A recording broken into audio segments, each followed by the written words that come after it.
మట్టల ఆదివారం అంటే ఏమిటో చాలా మంది తెలియకుండానే మట్టలు పట్టుకొని తిరిగే వాళ్ళు కూడా ఉన్నారు. చాలా సార్లు మనం ఊళ్ళో పిల్లలు పెద్దలు అందరం కలిసి మట్టలు పట్టుకొని తిరుగుతుంటాం. చూసే వాళ్ళకు కూడా ఏదో కొత్తగా ఉంటుంది, భలే తిరుగుతున్నారు వీళ్ళు, ఏదో ఓసన్నా ఓసన్నా ఓసన్నా అంటూ వెళ్తున్నారు. వీళ్ళు ఎందుకు తిరుగుతున్నారో వాళ్ళకు తెలియదు, వాళ్ళు ఏం వింటున్నారో వాళ్ళకు తెలియదు. మట్టల ఆదివారము కూడా ఒకవేళ వీధుల్లో మనం తిరిగి ఒకవేళ మట్టల ఆదివారం యొక్క విశిష్టత ప్రకటించాలనుకుంటే అర్థవంతంగా ఆ రోజు క్రీస్తు గూర్చిన జ్ఞానం సమాజానికి కూడా అందాలి. మట్టల ఆదివారం అనే ప్రస్తావనకు వచ్చినప్పుడు కూడా గుర్తుంచుకోండి, నామకార్థతగా వెళ్ళకూడదు.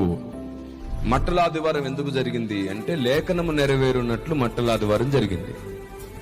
ఏ పట్టణములో ఆయనను తృణీకరిస్తూ వచ్చారో కొందరు, ఏ పట్టణంలో శాస్త్రులు పరిచయులు ఆయన్ని పట్టుకోవాలని చూశారో, ఏ పట్టణములో ఆయన్ని హేళన చేసి అవమానించి తప్పు నిందలు వేయాలనుకున్నారో, అదే పట్టణములో ప్రజలనేకులు ఆయన్ని గుర్తించి ఆయన్ని గణపరిచి ఆయన్ని హెచ్చించడానికి జరిగింది. ఆమె ఓసన్నా జయమనుచు ఇదిగో రాజు వచ్చాడు, యూదుల రాజు వచ్చాడు అని ప్రజలందరూ కేకలు వేస్తుండగా లేఖనం నెరవేరింది. Praise the lord.